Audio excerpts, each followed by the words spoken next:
Hi, everyone. My name is Jake. I'm a sports editor with the Carlisle Sentinel. I'm here today with Dr. Michelle Patterson Ford from Dickinson College, talking to Michelle a little bit here about the psychology of teens and COVID-19, the pandemic, and how things are potentially impacting them.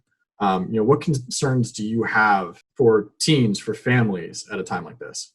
I think everybody at this point is under stress.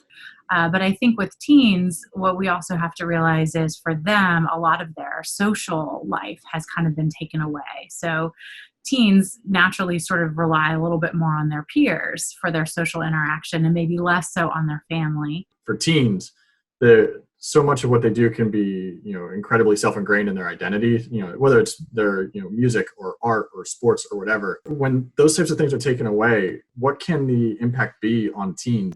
I think the impact on teens is significant, right? I think the impact of this pandemic on teens has been significant. Number one, from a social standpoint, but also, we took away their schooling. Athletes lost their sport. Teens in musicals weren't able to kind of perform in that way. Teens who dance weren't able to perform in those ways. And so we changed their life dramatically. And for these things, which are a part of their identity, when they don't have them, they might struggle to kind of question sort of who they are, what makes them who they are anymore. And so it kind of takes them sort of off their foundation in that way. Now, teens can be incredibly resilient, sometimes more than adults can be.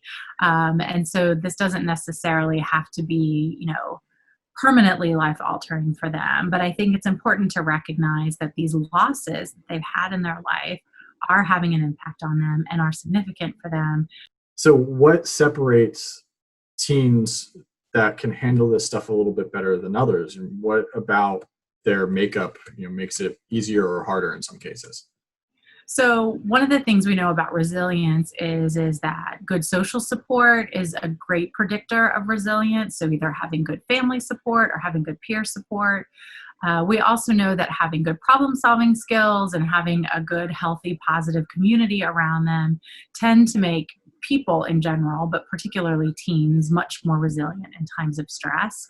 And then some of the experiences you mentioned, I think about learning experiences. So when a teen has had an opportunity to experience some sort of difficulty and sort of learn to overcome it, then they become more confident in their ability to deal with stress and to kind of move through it and overcome it. At what point does this become really life-altering and I guess traumatic in a way?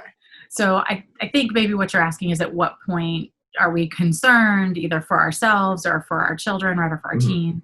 It's normal for all of us to be under stress right now and to show stress reaction, to get overwhelmed at times, to maybe be a little shorter, have a shorter fuse at times. If it feels like someone's mood is changing drastically and kind of staying that way, so it's persisting, it's not kind of this ebb and flow of mood, or if it feels like someone is getting really angry and that anger is kind of being consistent and persisting and isn't really letting up in ways that it would have before, this is what I would call a red flag for thinking that maybe things are starting to really get kind of beyond just the stress point, and maybe we need to start intervening in more significant ways. And that may be bringing in more social supports, taking some time to kind of do some more stress management, stress relief type activities.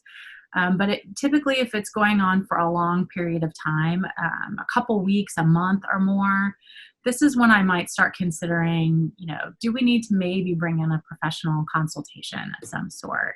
So the first thing you would want to do is talk to the person about it and ask and see if you can get some more information about what's going on.